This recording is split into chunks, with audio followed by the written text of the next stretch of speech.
Hey guys, welcome back to the channel. Today I'm going to show you guys some videos of Thrasher, who I feel is one of the most underrated characters in Marvel Contest of Champions.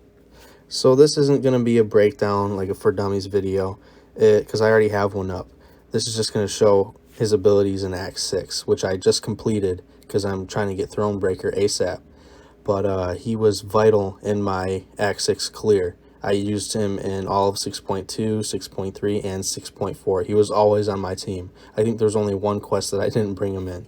So Thrasher's good on his own. His damage is above average on his own, but with Synergies, it makes his damage one of the highest in the skill class, I feel. Makes him a top 5 damage dealer in the skill class. With Darkhawk, enemies having negative 20% armor rating for each unique debuff on them, and Silver Surfer allows Thrasher's board attacks to deal a 5% bonus physical damage for each unique debuff on the opponent. I brought the Silver Surfer synergy more than the Darkhawk one because I actually use Surfer in a lot of the quests in Act 6 as well. Actually, him and Thrasher were my main clearers in Act 6 completion. I also had Magneto, who helped a ton. So when I was completing the quests in Act 6, anytime I saw an evade path, an incinerate path, I would obviously take it because Thrasher's incinerate immune, and Silver Surfer takes 0 damage from incinerates unless they have increased potency. So this ended up being a very fast takedown of Captain Marvel. I think it was a minute 45 seconds. Someone can correct me if I'm wrong. I don't really care. Which is very awesome for any 565 character. But right here, I have a rank 5 Corvus fully ramped up, and that was his damage. And here's a rank 5 Thrasher, and here's his damage. So I do the math. Obviously, I'm not running Suicide, so Corvus isn't going to be as good. But now here's the case I'm trying to make. Either Corvus is really overrated without Suicides because everyone still says he's a great character, or Thrasher is super underrated, and I think it's Thrasher super underrated. Now, before anyone tries to hang me on this, I saw Iron Patriot did have a passive armor up, but I believe Corvus's true damage buff counters that, because regardless if the enemy has an armor up, you'll be hitting your normal amount of damage because he ignores armor with the true damage buff. And even if he doesn't ignore the passive armor up, he still had the class advantage, so he would be doing extra damage there regardless. So I don't know how the math would work out, but I feel it would be pretty close to just a neutral class situation there. I don't know the potency of the passive armor up. So I know this isn't the Do You Bleed Medusa, but I actually did use Thrasher against the Do You Bleed Medusa with the Moon Knight synergy, which allows him to place a bleed on every single medium attack. I tried Hitmonkey at first, and she would auto block out of a stun, so that really messed it up with the explosive personality node she had, because she would just detonate and kill Hitmonkey. So while I ramble on about the Do You Bleed Medusa, I'm going to get to this one. You saw the nodes in the beginning of the fight. This is just, he takes most of the path, unless the champ is metal on the path, which there are some. I use Magneto there, because there's no better counter to metal characters than Magneto. But with the Do You Bleed Medusa, I would just rinse special 3s to get the debilitate debuff on that Thrasher places from a special 3, which increases the duration of all his debuffs that he puts on the opponent. So the bleeds would last longer, so I could just keep stacking him and stacking him and stacking him, and I got the solo. I believe she also had Buffet, which didn't really affect Thrasher at all, because I would always have enough debuffs up to try to mitigate the healing, and he easily stacks up his Fury buffs, so it really wasn't slowing him down at all. So Thrasher has very high block proficiency, and he also has increased physical resistance. His block proficiency is 69.5%, but if you couple that with the physical resistance that he also has, it makes him super tanky. And actually, most of the characters on this path, Thrasher can take. Like, there's an Iron Man Infinity War. If you have Magneto, obviously, use him. He's the best option. But Thrasher has True Strike. It negates auto block or evade, and that allows him to counter any evade path in all of Act 6 that I've seen so far. I haven't gone too deep into it. I just, you know, got my feet wet trying to complete it so I can try to get Thronebreaker. But he's also Incinerate immune, which makes him viable for any matchup where you get an Incinerate on you, or a person like Mephisto or Human Torch, any annoying character who applies Incinerates. I looked back at some of my other clips that I have saved, and the only quest that I can remember from what I have saved is that I didn't bring Night Thrasher into 6.4.6 because that was a Morning Star only for the Grandmaster. I didn't solo it. I didn't want to take any videos, but I did fairly well. I didn't use as many units as I expected to because I don't have a revive stash, but she made it super easy, and I actually rank 5'd her just for that fight. So for the last part of me rambling on, because I'm sure you guys love hearing my voice, I'm saving up all my crystal shards for the next new featured crystals. My plan is to get Apocalypse and Cosmic Ghost Rider. And I mean, it's not really a plan because, you know, RNG might not work in my favor, but I'm closest to a tier 5 Cosmic Catalyst, so if I get a 6-star Cosmic Ghost Rider, he will be my 6-star rank 3 for Thronebreaker.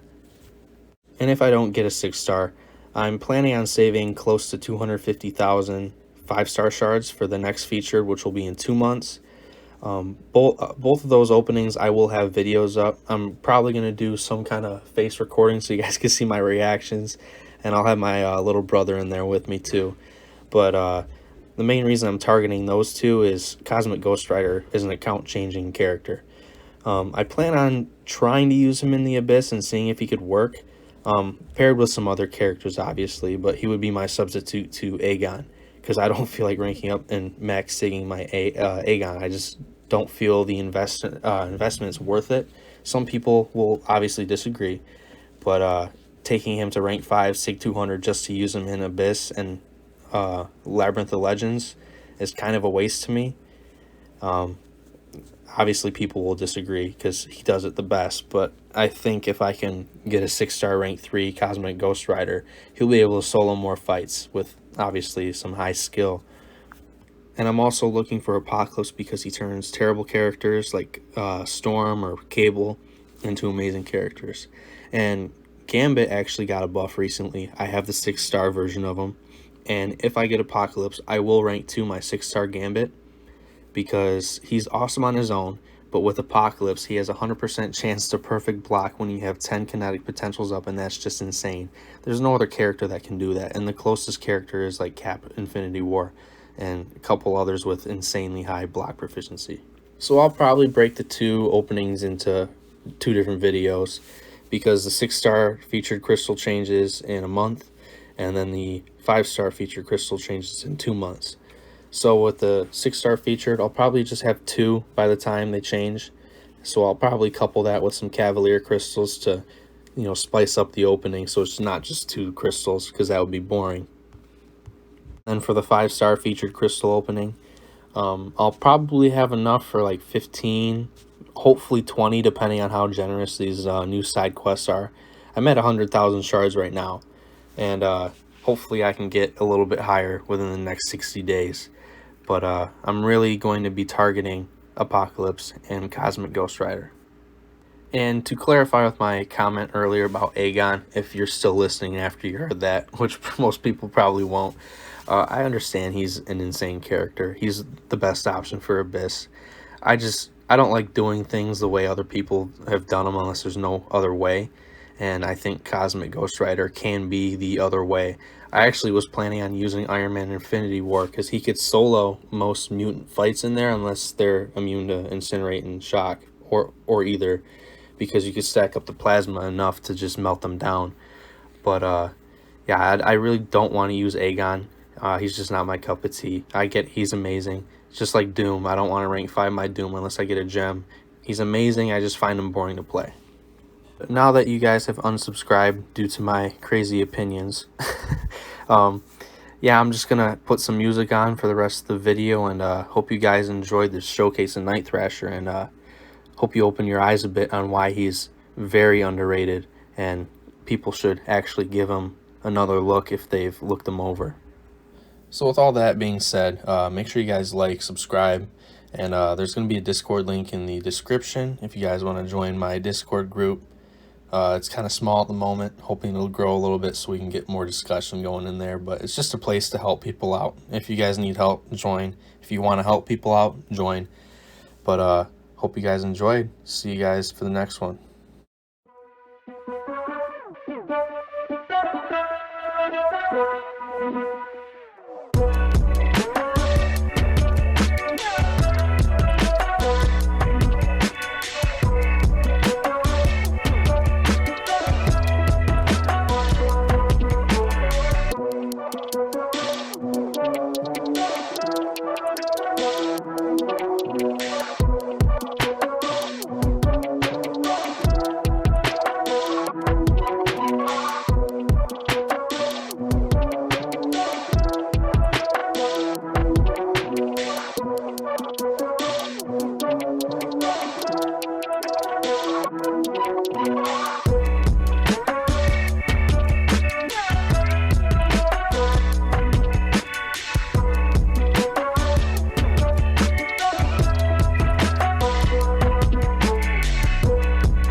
What we do here is go back.